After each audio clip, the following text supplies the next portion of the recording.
अब ये दाल चावल और नहीं खाए जा रहे। दाल चावल तो अब गले से उतरना भी मुश्किल हो गया है। हम गरीबों को तो थोड़ा सा सुकून नहीं कि हम 2 वक्त का खाना भी अपनी मर्जी का खा सके।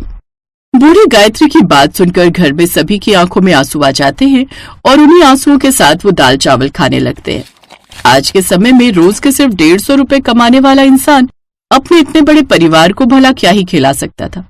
वो तो इस परिवार की किस्मत थी कि उनका नाम राशन कार्ड में था, इसलिए हर महीने इन्हें सरकार की तरफ से चावल और दाल मिल जाया करती थी, जिसके चलते ये पूरा परिवार सिर्फ दाल चावल ही खाया करता था। विनोद एक फैक्ट्री में दिहाड़ी मजदूरी करता था, जिससे उसे 150 रुपए दिन के मिलते थे। उसके परिवार में उसकी बूढ़ी माँ सावित्री, बूढ़ा बीमार पिता मनोहर, बहन काजल, पत्नी पूनम और 10 साल की बेटी अनु थे। इतने कम पैसों में इतने बड़े परिवार का गुजारा कर पाना मुश्किल था। पूनम, मेरी तो कुछ समझ में नहीं आ रहा। जो भी कमाता हूँ वो घर के खर्च, बाबूजी की दवाइयों, अनु की फीस में ही खर्च हो जाते। तुम भी सोचती होंगे किस नकारे आदमी से ब्याह कर लिया जो सरकार की तरफ से मिल रहे दाल चावल ही रोज खाने को मिलते हैं। नहीं, आप ऐसा क्यों सोचते हैं? किस्मत से बढ़कर कहाँ किसी को कुछ मिला है जी। जो नसीब में होगा वही मिलेगा। अच्छा, मैं अनु बिटिया को तैयार कर देती हूँ, आप काम पर जाते हुए उसे छोड़ते हुए जाइएगा। कल रात तेज बारिश हुई थी तो जगह जगह पानी भरा होगा। ठीक है, मैं उसे छोड़ता जाऊंगा। कुछ देर बाद विनोद अनु को स्कूल छोड़ देता है। फिर लंच टाइम पर अनु अपना टिफिन खोलती है तो ये क्या, तू आज भी ये दाल चावल लेकर आई है? अरे तेरे घर में कभी कुछ और नहीं बनता है क्या जो यही उठा कर ले आती है? हम तेरे साथ खाना नहीं खाएंगी, हमें तेरे घर के दाल चावल खाने पड़ते हैं और तू हमारे घर का अच्छा खाना खा लेती है। आज के बाद तू हमारे साथ खाना नहीं खाएगी। अनु के दोस्त उसके दाल चावल लाने पर उसका काफी मजाक उड़ाते हैं, लेकिन बेचारी अनु अपने घर के हालातों से अच्छी तरह वाकिफ थी, इसलिए वो किसी से कुछ नहीं कहती और चुपचाप से राशन के दाल चावल खाने लगती है। ऐसे ही एक दिन आज इस तरफ बाजार किसी काम से आई थी तो सोचा तुम गरीबों से भी मिलती चलूं। खरीदारी करते करते मैं तो काफी थक गई हूँ। लीजिए ताई जी, पानी पी लीजिए। अरे अब क्या सिर्फ पानी पिलाओगी या थोड़ी बहुत पेट पूजा भी करवाओगी? बड़ी जोरों की भूख लग रही है। ताई सास की बात सुनकर पूनम अपनी सास की तरफ देखती है और चूल्हे पर रखे हुए दाल चावल को प्लेट में डालकर ले आती है, जिसे देखकर कुंती देवी हंसते हुए उनका मजाक उड़ाने लगती है। तुम लोगों की इस दाल चावल से ज्यादा खाने की कुछ हैसियत भी तो नहीं है। मैं अच्छे से जानती हूँ ये दाल चावल तुम्हें सरकार की तरफ से मिलते हैं, इसलिए महीना भर भी तुम लोग यही दाल चावल खाते हो। तुम्हारी क्या इतनी भी हैसियत नहीं कि घर में आए मेहमान को कुछ अच्छा खिला सको? नहीं खाने मुझे ये, इसे तुम ही खाओ, गरीब कहीं के। गायत्री की जेठानी उसकी और उसके पूरे परिवार की बेइज्जती किए जा रही थी, लेकिन बेचारी गायत्री चाहकर भी कुछ नहीं कर पा रही। पूरे परिवार की बेइज्जती करने के बाद कुंती वहां से चली जाती है, जिससे गायत्री को काफी दुख होता है। आज की दुनिया में गरीबों का सच में कोई मोल नहीं है। माँ जी, संभालिए खुद को, देखना एक दिन सब कुछ ठीक हो जाएगा। जो लोग आज हमारी गरीबी का मजाक उड़ा रहे हैं ना, भगवान उन्हें उनके किए की सजा जरूर देगा। पूनम हर दिन अपने परिवार की स्थिति को ठीक करने के लिए भगवान से प्रार्थना करती रहती थी। ऐसे कुछ समय बीतता है। एक रोज बाहर सुहाना मौसम और मस्त हवाएं चल रही थी। तभी नुक्कड़ पर पकौड़े वाला आवाज लगाते हुए आता है। पकौड़े ले लो, पकौड़े, मजेदार पकौड़े, आलू के प्याज के पकौड़े, 30 रुपए 30 रुपए। पकौड़ों की खुशबू से अनु का मन खुश हो जाता है। वो झट से अंदर आती है और काम कर रही अपनी माँ से कहती है, माँ मुझे पकौड़े खाने हैं, थोड़े पैसे दो ना। तो कैसी बातें कर रही है बिटिया? मेरे पास पैसे होते तो मैं सब्जी आटा ले आती और वही तुम्हें खिलाती, लेकिन मुझ गरीब के पास कहाँ है पैसे बेटी? आप हमेशा ऐसे ही बोलती हैं, जब भी पैसे की बात करूँ तो इनकार कर देती हो। सब बच्चे पकौड़े खा रहे हैं, मेरा भी कितना मन था खाने का। न तो तुम खुद कभी बनाती हो, ना ही कभी बना कर खिलाती हो। आपको पता है 1 साल पहले आपने हमें पकौड़े बनाकर खिलाए थे, वो भी दिवाली पर। मेरा बड़ा मन कर रहा है माँ खाने का। अगर घर में दाल चावल के अलावा कुछ होगा तभी तो मैं कुछ और बना पाऊंगी ना। बेसन आए हुए तो कितने महीने हो गए इस घर में, ऐसे में कैसे बनाऊं? अब तो लगता है जैसे इन दाल चावलों पर ही हमें अपनी जिंदगी गुजारनी होगी। हे भगवान, अब तू ही कोई रास्ता दिखा। कुछ देर बाद पूनम नमक लेने दुकान जाने लगती है। तभी वो देखती है कि कई सारे लोग अलग अलग सामानों को इधर से उधर ले जाकर बेच रहे होते हैं। कोई कुलचे बेच रहा होता है तो कोई रोटी सब्जी का ठेला लगाकर खड़ा होता है। तो कोई पकौड़े बेच रहा होता है। लेकिन सबसे ज्यादा भीड़ उस वक्त पकौड़े के ठेले पर थी। खाने पीने की ऐसी चीज जिससे वो सभी पैसे कमा रहे होते हैं। मेरी बच्ची का भी कितना मन था पकौड़े खाने का, लेकिन और मैं कैसी माँ हूँ जो अपने बच्चे की इतनी सी ख्वाहिश भी पूरी नहीं कर सकती। लेकिन बेसन भी तो महंगा आता है। पर वैसे पकौड़े तो कई तरह के होते हैं, तो कई तरह के बन भी सकते हैं। मतलब जब हम बेसन की दाल के पकौड़े बना सकते हैं तो दाल चावल के क्यों नहीं। इसी सोच के साथ वो घर आ जाती है और जल्दी से चूल्हे पर कढ़ाई चढ़ा देती है। फिर दाल चावल को पानी में भिगोकर उन्हें सिलबट्टे पर पीस लेती है, जिसके बाद उन्हें मिक्स करके उसमें अजवाइन, धनिया, प्याज, हींग और मसाले मिलाकर उन्हें अच्छे से मिक्स कर लेती है। फिर उनके गोल गोल आकार के गोले बना लेती है। फिर उसे तेल में तल लेती है, जिससे बड़े ही स्वादिष्ट करारे करारे पकौड़े बनकर तैयार हो जाते हैं। फिर बाहर मुंह लटकाए बैठी अनु के पास वो पकौड़े लेकर चली जाती है। पकौड़े? ये उसके साथ ही वो घर के बाकी लोगों को भी वो पकौड़े खाने को देती है, जिसे खाते ही वो सभी खुश हो जाते हैं। वाह माँ, ये तो कितने स्वादिष्ट पकौड़े हैं, मजा आ गया। सच में बहू, ये तो बड़े ही अच्छे बने हैं, लेकिन ये बेसन के तो नहीं लग रहे। तो फिर माँ, आपकी बहू बहुत टैलेंटेड है। भाभी ने उसी चीज के पकौड़े बनाए जिसे खा खा कर आपका मन भर गया था, मतलब दाल चावल के पकौड़े। क्या दाल चावल के पकौड़े? लेकिन बहू, इन्हें खाकर तो बिल्कुल भी पता नहीं चल रहा। तूने तो कमाल कर दिया। तभी विनोद भी घर आ जाता है। पूनम उसे भी पकौड़े खाने को देती है, जिसे खाते ही विनोद भी खुश हो जाता है। कितने दिनों बाद कुछ अच्छी चीज खाने को मिली है। भाभी, एक बात कहूँ, आप तो खुद का यही काम शुरू कर दो, देखना खूब पैसे कमाओगी। सबको पूनम के हाथ के बने दाल चावल के पकौड़े बड़े पसंद आते हैं। ननद की ये बात पूनम को सोचने पर मजबूर कर देती है और अपने ससुराल वालों से इस बारे में बात करती है। माँ जी, हमें सरकार की तरफ से ठीक ठाक दाल चावल मिल जाते हैं।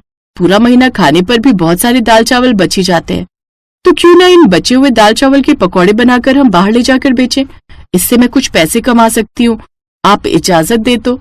उसे ससुराल वालों से इजाजत मिल जाती है और वो दाल चावल के पकौड़े बनाकर तैयार कर लेती है। फिर बाजार में जाकर बेचने लगती है। दाल चावल के पकौड़े ले लो, दाल चावल के पकौड़े 30 रुपए प्लेट, 30 रुपए प्लेट। दाल चावल के पकौड़े, ये तो पहली बार सुना है, और है भी सस्ते। एक काम करिए, 1 प्लेट लगा दीजिए। इसी तरह अब और भी ग्राहक उसके पास आने लगते हैं और वो पहले दिन ही अच्छी कमाई कर लेती है। शाम तक उसके 600 रुपए बन जाते हैं, जिससे वो घर में आटा और पनीर लेकर आती है। और आज काफी समय बाद वो सब रोटी और मटर पनीर की सब्जी खाते हैं, जिसे खाकर सबकी पलकें भीग जाती हैं। आज कई समय बाद आटा और सब्जी खाने को मिली है। वो दाल चावल खा खा कर तो हम बोर ही हो गए थे। लेकिन माँ, ये मत भूलिए, ये खाना भी आप उन्हीं दाल चावल के बने पकौड़ों की वजह से खा पा रही हैं। सही कहा बेटा, लेकिन ये कमाल मेरी बहू के दाल चावल के पकौड़ों का है।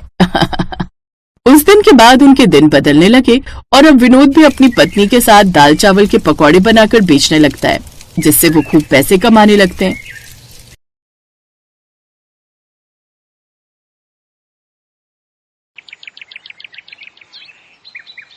क्या हुआ राकेश, तू किस सोच में डूबा है?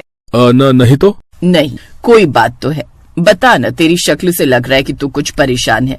अब क्या बताऊं माँ, जिस बिल्डिंग में हम लोग मजदूरी कर रहे थे ना, वो अगले 10-12 दिन में बनकर पूरी हो जाएगी। फिर ठेकेदार हम सबकी छुट्टी कर देगा। फिर यही तो सवाल है बापू। काम बढ़िया था, पूरा 1 साल काम मिल गया था। अब फिर नया काम ढूंढो। ठेकेदार को कहीं ठेका मिलेगा तो हमें भी काम मिलेगा, और तब तक खाली बैठना पड़ेगा। ऐसे तो बड़ी दिक्कत हो जाएगी जी। कोई दिक्कत नहीं होगी, वो है ना ऊपर वाला, वो जरूर कुछ न कुछ करेगा, तू चिंता मत कर बेटा। हाँ माँ, अब तो उसका ही सहारा है। राकेश ने लंबी और गहरी सांस लेते हुए कहा। राकेश शहर के कोने में एक झोपड़ी में अपने पिता हरिया, माँ सुनीता और पत्नी अम्बा के साथ रहता था। वो मेहनत मजदूरी करके अपना और अपने परिवार का पेट पालता था, और दिक्कत ये थी कि कमाने वाला एक था और खाने वाले 4। अब 4-4 लोगों का पेट कैसे भरोगे? इसीलिए कहती हूँ मुझे भी कुछ काम करने दो ना। धीरे बोलो अम्बा, माँ बापू उठ जाएंगे। वो तो ठीक है, पर मुझे भी अपना हाथ बटाने दो ना। अच्छा बाबा ठीक है, पर तू ये बता कि करेगी क्या?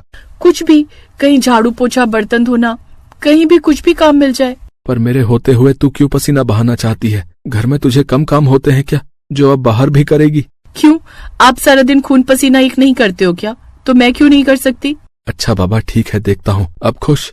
हाँ, बहुत खुश। और इसी खुशी में कल नाश्ते में मैं आपको पकौड़े खिलाऊंगी। पगली है तू पूरी। अगली सुबह अम्बा ने प्याज और आलू के पकौड़े बनाए और फिर वाह अम्बा बिटिया, पकौड़े तो बहुत अच्छे बने हैं। हाँ सच में, कसम से मजा ही आ गया। तुमने पहले क्यों नहीं बताया कि तुम इतने अच्छे पकौड़े बनाती हो? इसमें अच्छा क्या है, बस थोड़ी मसालों की समझ होनी चाहिए और थोड़ा तेल का अंदाजा। पकौड़े न कच्चे रहे और न जले, बस और क्या। अरे तो पहले क्यों नहीं बनाए कभी? तेल पता है कितना लगता है पकौड़ों में? कह तो ऐसे रहे हैं जैसे जहाँ पनाए कहीं के। फिर कुछ दिन बाद, सुनिए ना, वो काम की बात की क्या मेरे लिए? हाँ की थी। मैं जिस बिल्डिंग में काम करता था वो अब एक बढ़िया होटल बन गया है। वहाँ सफाई के लिए कुछ औरतों की आवश्यकता है। ज्यादा काम भी नहीं है, पूरे होटल की सफाई करनी है, जिसके लिए 5-6 औरतें चाहिए उनको। कह रहे थे कि पगार भी ठीक दे देंगे। अरे वाह, ये तो बहुत बढ़िया बात है। क्या बढ़िया है इसमें भला? अरे न घर घर जाने की किटकिट और न पैसों की झंझट, एक ही जगह दिल लगाकर काम करो और पैसे कमाओ। अब ये मत कह देना कि एसी में पोछा लगाने में बहुत मजा आएगा।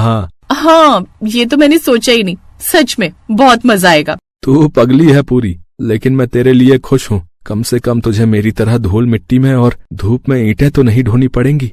तो इसीलिए तो हाथ बटाना चाहती हूँ आपका। वैसे जाना कब है? कल सुबह चलेंगे, मैं भी तेरे साथ चलूंगा। अम्बा बहुत खुश थी, उसे होटल में काम करने का मौका जो मिल रहा था। अगली सुबह राकेश अम्बा को लेकर होटल चला गया। फिर उसी शाम।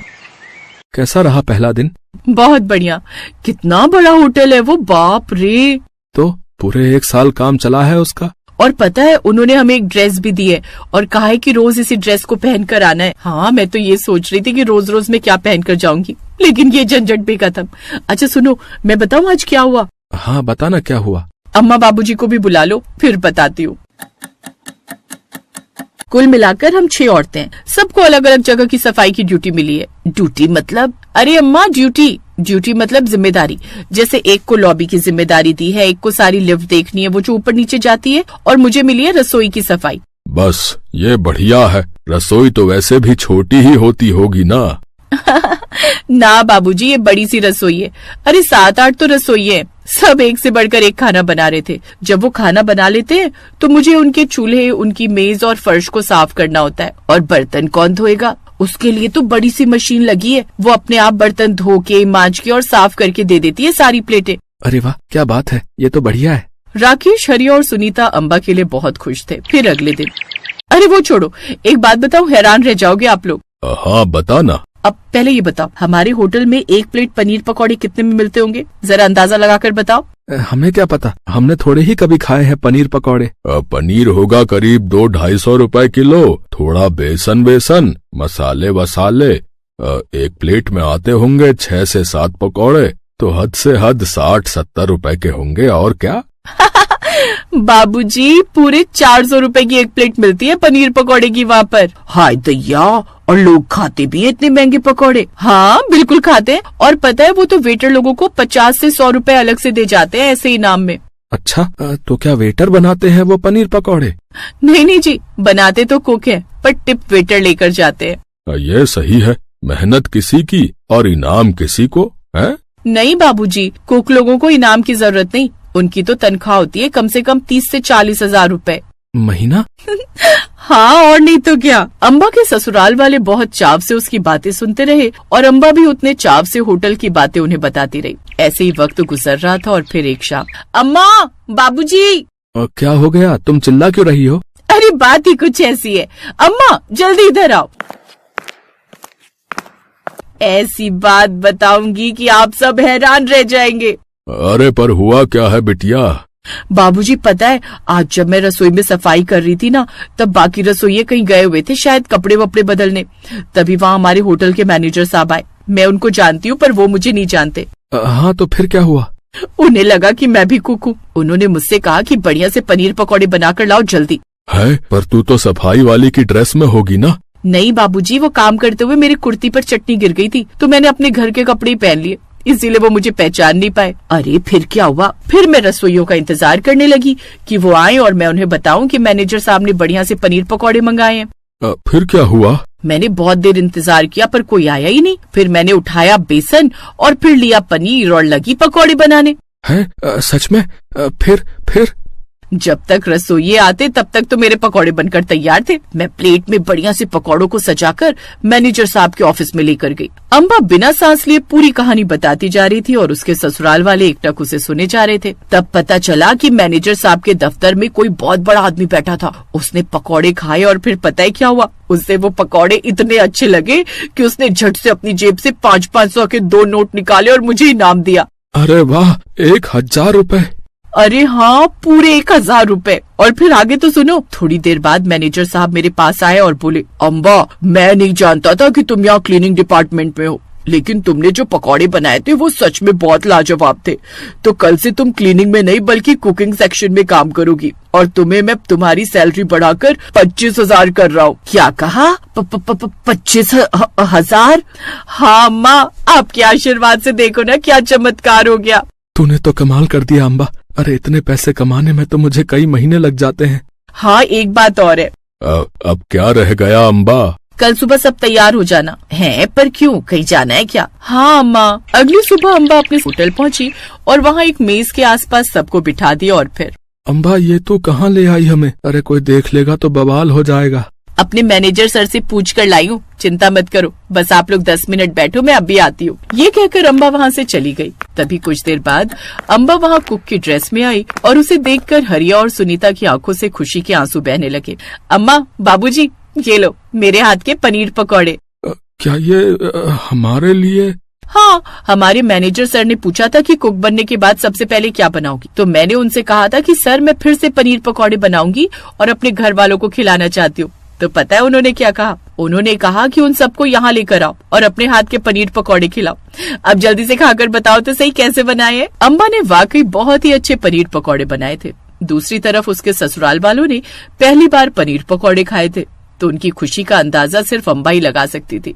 लेकिन वो ये बात भी जानती थी कि ये तो बस शुरुआत है, अभी उसे बहुत मेहनत करनी थी और अपने ससुराल वालों की हर ख्वाहिश को पूरा करना था।